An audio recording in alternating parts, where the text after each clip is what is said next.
నీకు విలువలేని చోట మాట్లాడకు, ప్రేమ లేని చోట ఆశపడకు, నిన్ను నిర్లక్ష్యం చేస్తున్న వారి కోసం ఎదురు చూడకు, నీ ఆత్మగౌరవం పణంగా పెట్టి ప్రేమించకు, నిన్ను దూరం పెడుతున్న వారికి దగ్గర అవ్వాలని చూడకు, నువ్వు భారం అనుకున్న వాళ్ళతో నీ భావాలని పంచుకోవద్దు, నీది కానిది ఏదైనా ఎక్కువ ఇష్టం పెంచుకోవద్దు, నీ నిజాయితీని గుర్తించని చోట నిమిషం కూడా ఉండొద్దు.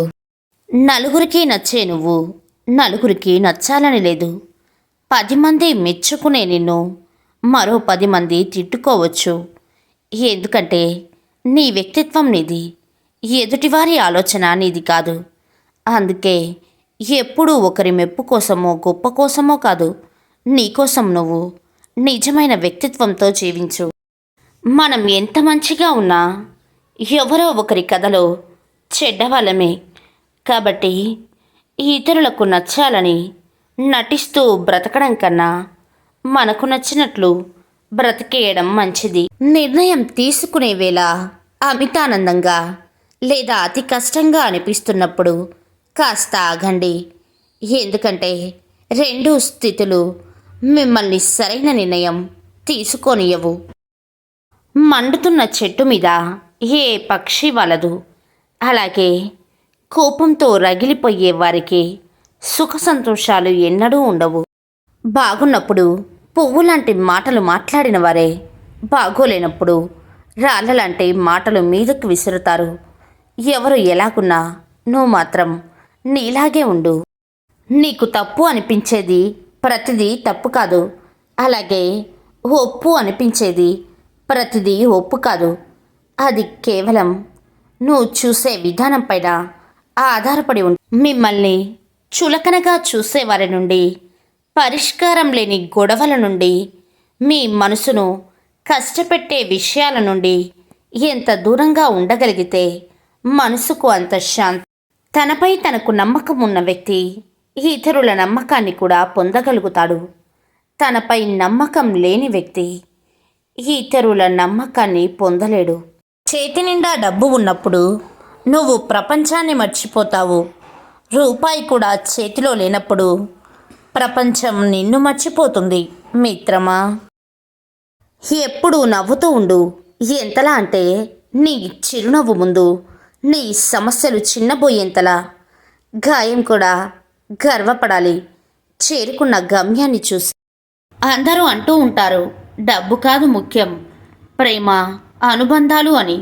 కానీ ఆ ప్రేమానుబంధాలు కూడా నిలబడాలంటే డబ్బే కావాలి. డబ్బు లేకపోతే మీ సొంత వాళ్ళు కూడా మిమ్మల్ని లెక్క చేయరు. అద్దం పగిలిందని ముఖం మారదు.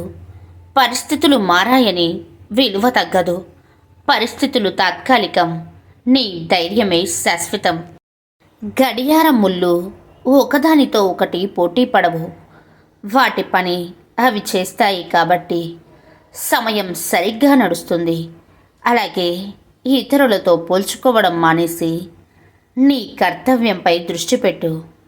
విజయం నిన్నే వెతుక్కుంటూ వస్తుంది మిత్రమా. నీ కర్తవ్యాన్ని ప్రేమించు. ఫలితం కోసం ఆగిపోకు. ఎందుకంటే ప్రయత్నం నీ చేతిలో ఉంటుంది. ఫలితం సరైన సమయంలో వస్తుంది. కోపం అనేది ఒక చేతగానితనం. మనం ఏదీ చెప్పలేని చెయ్యలేని స్థితిలో ఉన్నప్పుడు సులభంగా వచ్చే ఒక ఆయుధం. ఆ కోపం వల్ల బంధాలు దూరం అవ్వడం తప్ప మరి ఏ ఉపయోగం లేదు. ఒక మెట్టు ఎక్కగానే మాటల్లో, చేతల్లో, చూపులో, ప్రవర్తనలో తేడా వచ్చిందంటే కాలం 10 మెట్లు కిందికి దింపేస్తుంది. జాగ్రత్త.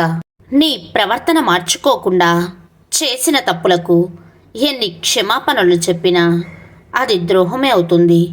నీ ప్రవర్తన వల్ల బాధపడ్డవారు మీ నుంచి కోరుకునేది క్షమాపణ మాత్రమే కాదు, మార్పు కూడా. ఒకరి మోసం బయటపడ్డ తర్వాత నిలదీయడానికి ప్రయత్నించకు. ఎందుకంటే వాళ్ళు చేసింది తప్పు కాదని సమర్థించుకోవడానికి, తిరిగి నీపై నిందలు వేయడానికి వెనకాడరు. పరిస్థితి బాగలేనప్పుడు సలహాలు ఇవ్వడానికి ఊరంతా లైన్లో నిలబడుతుంది. కానీ ఆకలి వేసినప్పుడు ఒక ముద్ద పెట్టడానికి ఒక్కరు కూడా రారు. అందుకే ఇక్కడ సలహాలు నమ్మొద్దు, నీ కష్టాన్ని మాత్రమే నమ్ముకో. ఆపదకు సంపద నచ్చదు, సంపదకు బంధం నచ్చదు, బంధానికి బాధ నచ్చదు, బాధకు బ్రతుకు నచ్చదు, బ్రతుకు చావు నచ్చదు, చావుకు పుట్టుక నచ్చదు. కానీ అన్నీ అనుభవించాలి.